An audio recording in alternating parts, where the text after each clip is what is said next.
વરાહ પુરાણની કથાને આગળ વધારીએ. ભાગ 53. જાણે અજાણે થયેલું કે કરેલું પાપ મથુરામાં નાશ પામે છે. મહાપાતકોનો નાશ કરનારું તીર્થોનું આ શ્રેષ્ઠ અને પવિત્ર મહાત્મય વરાહે પૂર્વકાળમાં પૃથ્વીને કહ્યું હતું. ભગવાન વરાહમાં સર્વ દેવોનો નિવાસ છે. સર્વ વેદોનું એ મૂર્ત સ્વરૂપ છે. એ અમાપ છે. એ દેવોનો અંત નથી, તેથી અનંત છે. એ દેવોના સ્ત્રોત્રના એક દેશમાં આકાશ તો અલ્પ પરિણામ વાળું અર્થાત લેશ માત્ર છે. એના કર્ણમાં વિલીન થઈ ગયેલું આકાશ જણાતું નથી. એ દેવના મહિમાનું વર્ણન થઈ કેવી રીતે શકે? એના નયનોના પ્રાંત પ્રદેશમાં તે જ લીન થઈ ગયું છે. એના નિશ્વાસમાં વિલીન થઈ ગયેલા વાયુનો તો પત્તો જ નથી. એ સમર્થ દેવના ખુરના અગ્રભાગોમાં સાતે સમુદ્રો લીન થઈ ગયા છે. તેથી પ્રસ્વેદના નામ માત્ર બિંદુઓ જેવા દેખાય છે. એના રોમકૂપોમાં વન અને પર્વતો સહિત ખોવાઈ ગયેલી પૃથ્વી ક્યાંય જળતી જ નથી. આ દેવ કરતાં વધારે પ્રભાવશાળી બીજું કોણ હોઈ શકે? કોઈ નહીં. સર્વશક્તિમાન એ વરાહ ભગવાન પોતે તીર્થોનું રક્ષણ કરી રહ્યા છે. પુરાણોએ એ દેવના મહિમાનું વર્ણન કર્યું છે. એ અવિનાશી દેવે પૃથ્વીના સર્વ સંદેહોનો સ્ફોટ કરી સર્વ શંકાઓનું નિવારણ કર્યું છે. વરાહરૂપ તીર્થોના દર્શન માત્રથી મનુષ્ય તત્કાળ સર્વ પાપોથી મુક્ત થાય છે. એમાં કંઈ જ સંશય નથી. જ્યેષ્ઠ માસના શુક્લ પક્ષની નવમીના દિવસે ગંગામાં સ્નાન કરનારો તથા સોકર તીર્થમાં 3 દિવસ નિવાસ કરીને એકવાર દીપદાન કરનારો, અન્ય તીર્થોમાં યથાશક્તિ દાન આપનારો મનુષ્ય સર્વ પાપોથી મુક્ત થાય છે. કાલિંજર તીર્થમાં સ્નાન કરીને મહાતય દેવનું પૂજન કરનારો મનુષ્ય 12 આદિત્યોની કાંતિ સમાન કાંતિવાળા વિમાનમાં આરૂઢ થઈને વિષ્ણુના આદેશથી વિષ્ણુલોકમાં જાય છે અને ત્યાં આદર પામે છે.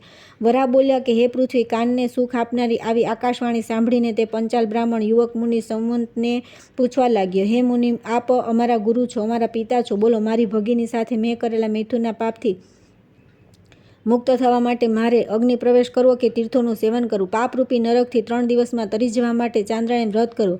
આપ મને આદેશ આપો, તે પ્રાયશ્ચિત કરવા માટે હું તૈયાર છું. આપના ચરણોનો આશ્રય લઈને હું મોક્ષ પામીશ. મુનિ સુમંતુ બોલ્યા, આકાશવાણી થઈ છે તે સત્ય છે. તે ક્યારેય અસત્ય હોય નહીં. તારા શરીરમાં રહેલું પાપ પૂર્વે મેં પ્રત્યક્ષ જોયું છે. એ પાપ તું સ્નાન કરતો તે પહેલાં પ્રતિદિન મારા જોવામાં આવતો અને સ્નાન કર્યા પછી તે લુપ્ત થઈ જતું. તું અહીં આશ્રમમાં રહીને ચંદ્ર સમાન નિર્મળ થઈ ગયો છે. તારું પાપ નાશ પામ્યું છે. હવે તું જીવનભર સુખપૂર્વક અહીં નિવાસ કર. આ તારી બહેન પણ પાપથી મુક્ત થઈને સતીત્વને પ્રાપ્ત થઈ છે. એ પાપ રહિત થઈ છે, તેથી સદગતિ પામશે, એમાં સંશય નથી. શ્રી વરાહ પૃથ્વીને કહે છે કે હે વસુંધરા, મથુરામાં આવેલા તીર્થોનો આ પ્રભાવ છે. આ તીર્થોના સેવનથી મહાપાતકોનો નાશ થાય છે. કૃષ્ણ, ગંગોદ્ભવ, કાલિંજર તથા સોકર તીર્થોનું મહાત્મ્ય મેં યથાર્થ રીતે તમને આ પૂર્વે કહી સંભળાવ્યું જ છે. હે વરાહ રોહ, જે મનુષ્ય પરમ શ્રદ્ધાથી આ મહાત્મ્યનો પ્રાતઃકાળમાં પાઠ કરે છે તે પાપથી લિપ્ત થતો નથી. 7 જન્મમાં કરેલા એના સર્વ પાપ નાશ પામે છે. એને 100 ગાય દાન કર્યાનું પુણ્ય મળે છે. તેને અમૃત તત્વ પ્રાપ્ત થાય છે અને તે સ્વર્ગલોક પામે છે. ત્યાર પછી આવે છે અધ્યાય 177મો, સામના 3 વચન અને સૂર્ય પ્રતિષ્ઠા. શ્રી વરાહ બોલ્યા કે હે વરારોહ, દ્વારકામાં નિવાસ કરનારી રહેલા શ્રી કૃષ્ણના બીજા કાર્યો તથા સામને અપાયેલા શાપ વગેરે વિશે હવે સાંભળો. શ્રી કૃષ્ણ પોતાના પુત્ર તથા સ્ત્રી વર્ગ સાથે સુખપૂર્વક બેઠેલા છે. એવામાં ઈચ્છા અનુસાર ગમન કરનારા નારદ મુનિ તેમની પાસે આવી પહોંચ્યા. કૃષ્ણે તેમને પાદ્ય તથા અર્ધ્ય આપ્યા અને બેસવા માટે આસન આપી સત્કાર કર્યો. તે પછી પાત્રો સહિત મધુ પર કાપ્યો અને વિવેકપૂર્ણ વાણીથી યોગ્ય રીતે કુશળ સમાચાર પૂછીને શ્રીકૃષ્ણ નારદ મુનિ સાથે વાર્તાલાપ કરવા લાગ્યા. નારદે શ્રીકૃષ્ણને એકાંતમાં બેઠેલા જોઈને પ્રાર્થનાપૂર્વક કહ્યું કે મહાબુદ્ધિમાન હે કૃષ્ણ, હું તમને કંઈક કહેવા ઈચ્છું છું.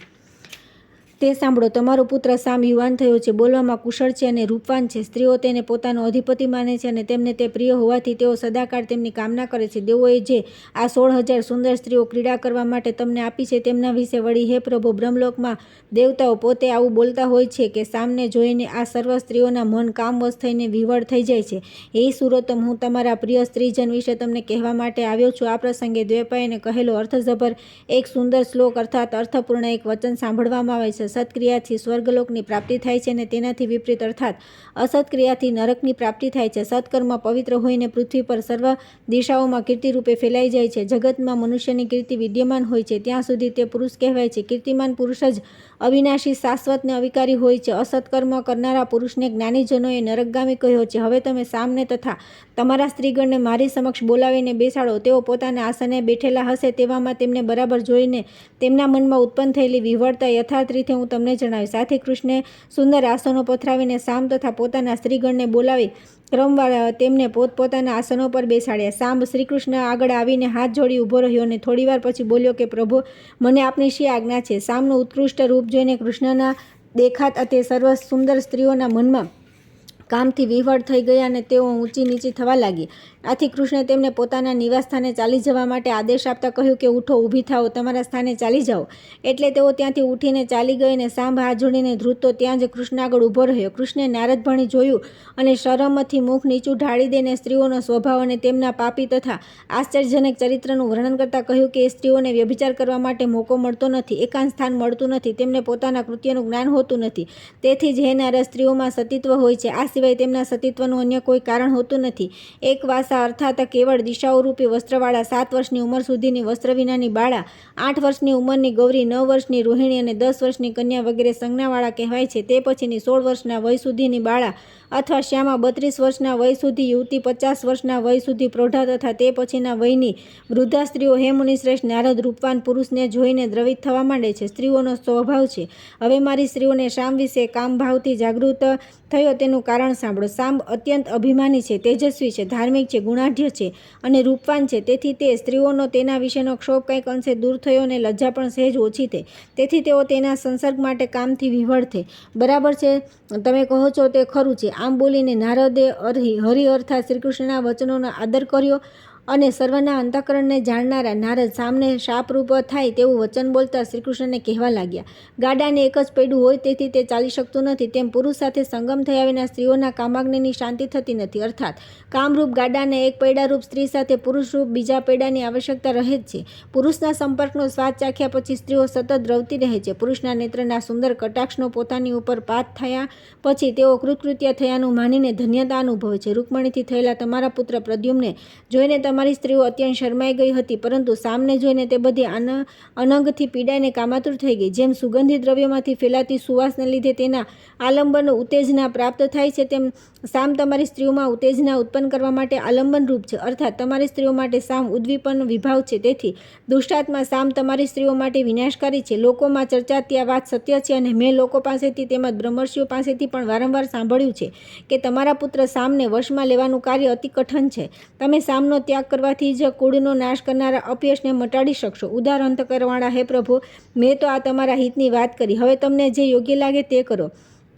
આટલું કહીને નારદ ચૂપ થઈ ગયા. તે પછી નારદની પ્રેરણાથી કૃષ્ણે પોતાના પુત્ર શામને શાપ આપતા કહ્યું કે સામ, તારું રૂપ નાશ પામો, તને વિરૂપપણું પ્રાપ્ત થાઓ. કૃષ્ણના શાપરૂપ આ વચન બોલતા જ સામના શરીરે તત્કાળ કોઢ ફૂટી નીકળ્યા. એના શરીરમાંથી દુર્ગંધીયુક્ત રક્ત દ્રવવા માંડ્યું. કાપી નાખેલા પશુના શરીર જેવો એનો દેહ દેખાવા લાગ્યો. આથી નારદે સામને થયેલા શાપનો વિનાશ કરનારા આદિત્યની આરાધના માટે મહાન ધર્મનો આદેશ આપતા કહ્યું, જામવતીના પુત્ર હે શામ, હે મહાબાહુ શામ, હું કહું છું તે સાંભળ. ઉદયગીરી પર પ્રભાતકાળે ઉદય પામતા સૂર્યને તું વેદો અને ઉપનિષદોએ જણાવેલા વિધાન પ્રમાણે યોગ્ય રીતે નમસ્કાર કર. તું સૂર્યની સ્તુતિ કરીશ તો તે તારા પર પ્રસન્ન થશે, આ વાતમાં કોઈ સંદેહ નથી. સામ બોલ્યો કે હે મુનિ, જે પુરુષ અગમ્યાગમનના પાપથી લિપ્ત થયેલો હોય તેના પર ભગવાન ભાસ્કર કેવી રીતે પ્રસન્ન થાય? નારદ બોલ્યા કે તારી આ વિચારાત્મક વાણી પર ભવિષ્ય પુરાણની રચના થશે અને બ્રહ્મલોકમાં હું બ્રહ્મા આગળ તે સદા કહેતો રહીશ અને મૃત્યુલોકમાં વ્યાસના શિષ્ય મુનિ સુમંતનું મનુ સમક્ષ કહી સંભળાવશે. સામ બોલ્યો કે હું બહુ દુઃખી છું. હે પ્રભુ, કેવળ માંસના પિંડ જેવો હું ઉદયગીરી પર કેવી રીતે જઈને સૂર્યની સ્તુતિ કરી શકું?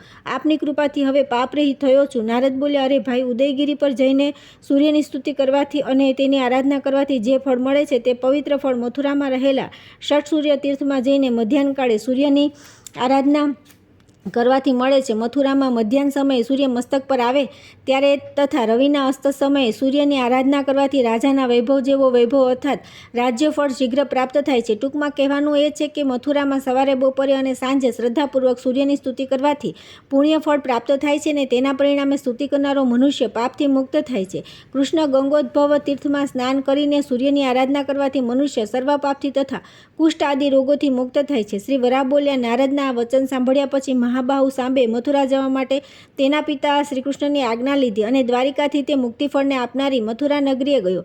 ત્યાં જઈને સૂર્યની આરાધના કરવા માટે ઉત્સુક થયેલો જામવતીના પુત્ર સાંબે નારદે કહેલી વિધિ પ્રમાણે સઠ સૂર્ય તીર્થમાં 6 આદિત્યોનું તથા ઉદય પામતા સૂર્યનું પૂજન કર્યું. આથી ભગવાન સૂર્યનારાયણ પ્રસન્ન થઈને સામ સમક યોગ ભાવથી પ્રત્યક્ષ થયા અને બોલ્યા કે હે સામ, મારી પાસેથી મંગળ વ્રત માંગ, તારું કલ્યાણ થાવ. મારું વ્રત કરવા માટે નારદે તેને પ્રેરણા આપી જે સ્તુતિપાઠ કરવાનો કહ્યો છે તે મારી આગળ બોલી જા. સૂર્ય સામને આ પ્રમાણે કહેવાથી સાંબે સૂર્યની સ્તુતિ કરી. એટલે સૂર્ય બોલ્યા કે હે સામ, વેદના પાદરોક્ષથી યુક્ત 50 શ્લોકોમાં સંગ્રહાયેલી મારી જે સ્તુતિ તે કરી છે, તેથી હે વીર, હું તારા પર અતિ પ્રસન્ન થયો છું. આમ બોલીને સૂર્ય સામના સમગ્ર અંગને સ્પર્શ કર્યો. તે તત્કાળ તેનું શરીર સૂર્યની કાંતિ સમાન કાંતિમાન થઈ ગયું અને શરીરના ગલિત અવયવોવાળો સામ સાક્ષાત બીજો સૂર્ય હોય તેવો થઈ ગયો. હવે સૂર્ય સામને મધ્યાહન કાળે વાત્સેયની શુક્લ યજુર્વેદ સંહિતાની મધ્યનંદીય આ શાખાનું અધ્યયન કરાવ્યું. તેથી સામ સહિત સૂર્ય ભગવાન મધ્યનંદીન દેવસંજ્ઞાવાળા થયા. મથુરામાં મધ્યનંદીય નામનું એ તીર્થ વૈકુંઠ તીર્થની પશ્ચિમે આવેલું છે. મધ્યનંદીય તીર્થમાં સ્નાન કર્યા પછી મધ્યનંદીન દેવના દર્શન કરનારો મનુષ્ય સર્વપાપથી મુક્ત થાય છે. વિરાટ સૂર્યદેવ સામ સહિત ઉદયાચલ પર ઉદય પામે છે અને સાયંકાલે કૃષ્ણગંગાની દક્ષિણે અસ્ત પામે છે. આ પ્રમાણે સવારે અને સાંજે ભગવાન ભાસ્કરના ઉદય અને અસ્તને જે જુએ છે તે મનુષ્ય સર્વપાપથી શુદ્ધ થઈને પરબ્રહ્મને પ્રાપ્ત થાય છે. શ્રી વરાહ બોલ્યા કે સાંબે સૂર્યની સ્તુતિ કરી, તેથી મધ્યાહન સમયે આકાશમાંથી પ્રત્યક્ષ થઈને સૂર્યે સામને થયેલા કુષ્ઠ રોગનો નાશ કર્યો. તે પછી સામ પોતાના નામથી પ્રખ્યાત તીર્થમાં જ અંતર્ધ્યાન પામ્યો. પરંતુ એ સમય દરમિયાન સૂર્યની સાથે દિનરાત રથમાં બેઠેલા સાંબે સૂર્યને પૂછવાથી તેમણે કહેલું ભવિષ્ય નામનું વિખ્યાત પુરાણ નવીન પ્રકારથી ખ્યાતિમાં આણ્યું.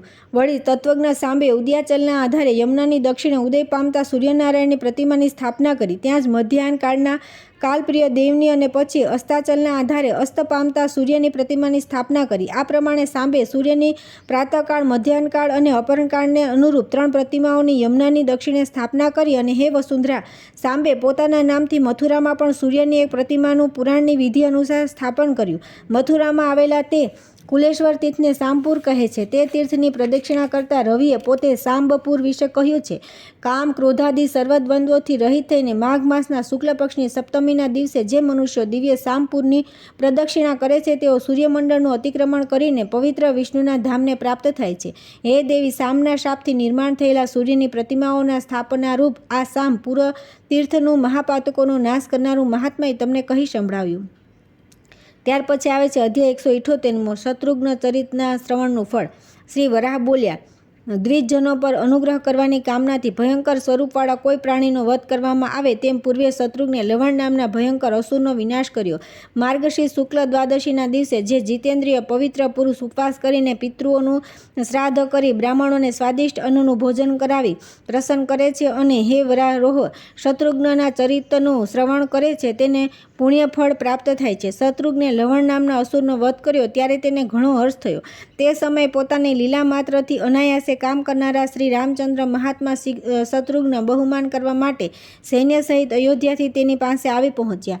લવણાંતક શત્રુઘ્ન તે સમયે સર્વ પાપોને હરનારી પવિત્ર મથુરા નગરીમાં હતા. તેમણે માર્ગશીર્ષ શુક્લ એકાદશીના દિવસે ઉપવાસ કરીને વિશ્રાંતિ સંજ્ઞક તીર્થમાં સ્નાન કર્યું અને પોતાના કુટુંબ સાથે મોટો ઉત્સવ કર્યો. તે તીર્થનું તેમણે યથેચ્છ સેવન કર્યું અને બ્રાહ્મણોને સ્વાદિષ્ટ અન્ન જમાડી તૃપ્ત કર્યા. તે દિવસે જે મનુષ્યો વિશ્રાંતિ સંજ્ઞક તીર્થમાં શ્રાદ્ધ કરી ને બ્રાહ્મણોને સ્વાદિષ્ટ અન્નનું ભોજન કરાવે છે તે આ મહાન ઉત્સવના પુણ્યફળને લીધે સર્વ પાપથી મુક્ત થઈને પોતાના પિતૃઓ સાથે સ્વર્ગલોકમાં ચિરકાલ નિવાસ કરીને પ્રલયકાલ પર્યંત આનંદનો ઉપભોગ કરે છે. ત્યાર પછી આવે છે અધ્યાય 179 અપરાધોના પ્રાયશ્ચિતનું મહાત્મ્ય.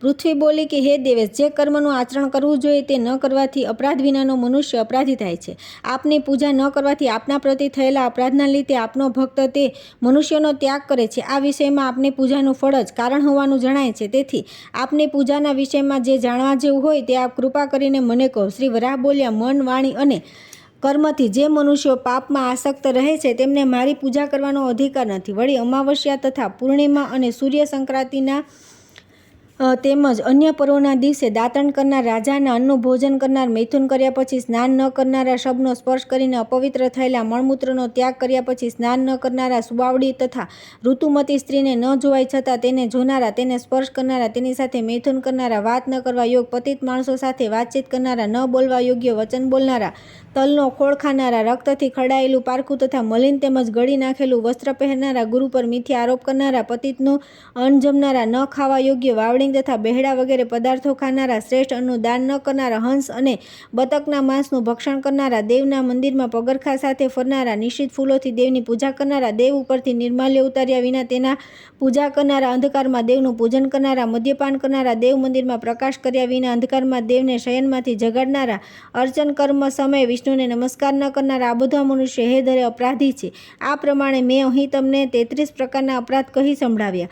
આ અપરાધોથી યુક્ત મનુષ્યને ભગવાન વિષ્ણુના દર્શન થતા નથી. મંદિરમાં ભગવાન વિષ્ણુની સમીપમાં જઈને તેમને નમસ્કાર કરવા, દૂર રહી તેમની પૂજા કે નમસ્કાર ન થાય. દૂરથી કરાતી પૂજા એ રાક્ષસી પૂજા છે. આ પ્રમાણે કરવામાં આવેલા નમસ્કાર તથા પૂજા માટે પ્રાયશ્ચિત કરવું જોઈએ.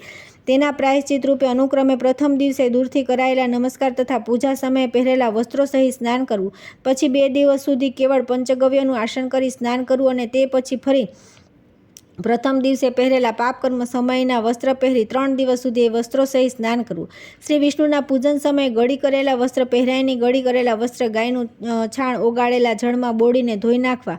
ગળી કરેલું વસ્ત્ર પહેરીને ભગવાન વિષ્ણુનું પૂજન કરવામાં આવ્યું હોય તો તે દોષના નિવારણ માટે પ્રાજાપત્ય વ્રત કરીને પ્રાયશ્ચિત કરવું. આથી નીલી વસ્ત્ર ધારણ કરવાથી થયેલા પાપથી મુક્તિ થઈને શુદ્ધિ પ્રાપ્ત થાય છે. ગુરુ પર કરાયેલા મિથ્યા આરોપના પાપથી મુક્ત થવા માટે 2 ચાંદ્રાયણ વ્રત કરવા. પતિતનું અન્ન ખાવામાં આવ્યું હોય તો તે દોષના નિવારણ માટે ચાંદ્રાયણ અને પારકા વ્રત કરવા. અભક્ષ્ય ભક્ષણ અર્થાત ન ખાવા યોગ્ય પદાર્થ ખાવામાં આવ્યો હોય તો તેની શુદ્ધિ માટે ચાંદ્રાયણ, પારક અને પ્રાજાપત્ય વ્રત કરવા. ગાયનું દાન કરવું અને શક્તિ પ્રમાણે બ્રાહ્મણોને સ્વાદિષ્ટ અન્ન જમાડવું. 5 દિવસ સુધી પંચગવ્યનું પ્રાશન કરીને રહેવું. આ પ્રમાણે જણાવેલા વ્રત વિધિપૂર્વક કરવાથી અભક્ષ્ય ભક્ષણના પાપ કર્મથી મુક્ત થઈને મનુષ્ય શુદ્ધ થાય છે.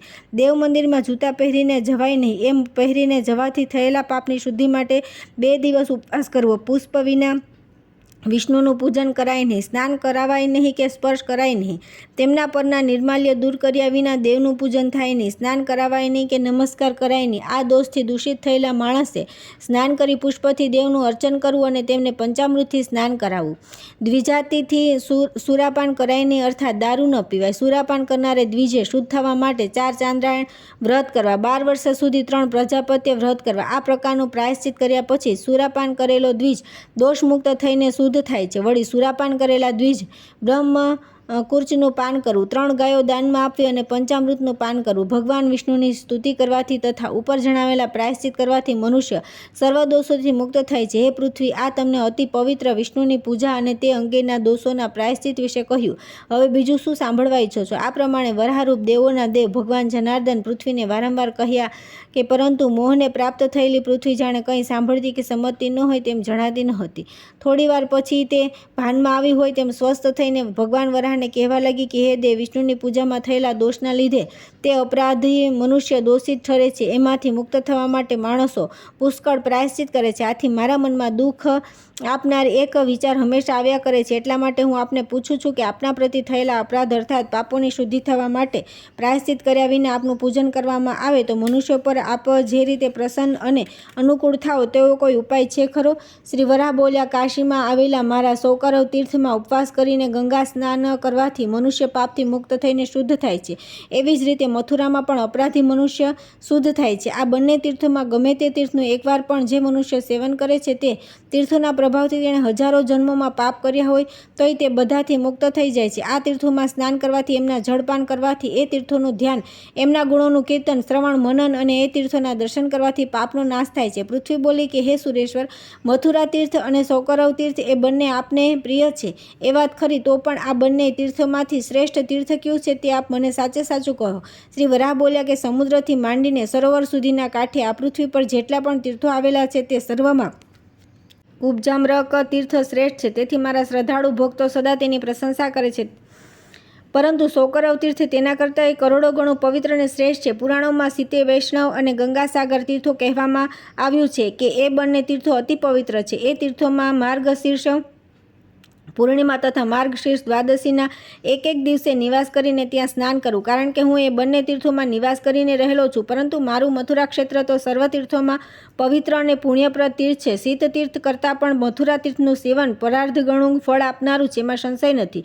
કુબ્જામરાદી સર્વ તીર્થોમાં મનુષ્ય ભલે સદા ભ્રમણ કરે અને તેમનું સેવન કરે, પણ તે મનુષ્ય મથુરા તીર્થમાં આવે છે ત્યારે તેના સર્વ પાપ શીઘ્ર નષ્ટ થઈ જાય છે. મથુરામાં આવીને કંસને માર્યા પછી યમુના તટે મેં જે સ્થળે વિશ્રામ કર્યો હતો તે તીર્થને વિશ્રાંતિ તીર્થ કહેવામાં આવે છે. એને જ વિશ્રામ ઘાટ પણ કહે છે. આ તીર્થમાં સ્નાન કરવું એ સર્વશ્રેષ્ઠ ને અતિ પવિત્ર ગણાય છે. સદગતિ પ્રાપ્ત કરવાની અભિલાષા ધરાવનાર મનુષ્યો માટે મથુરા આશ્રયનું ધામ છે.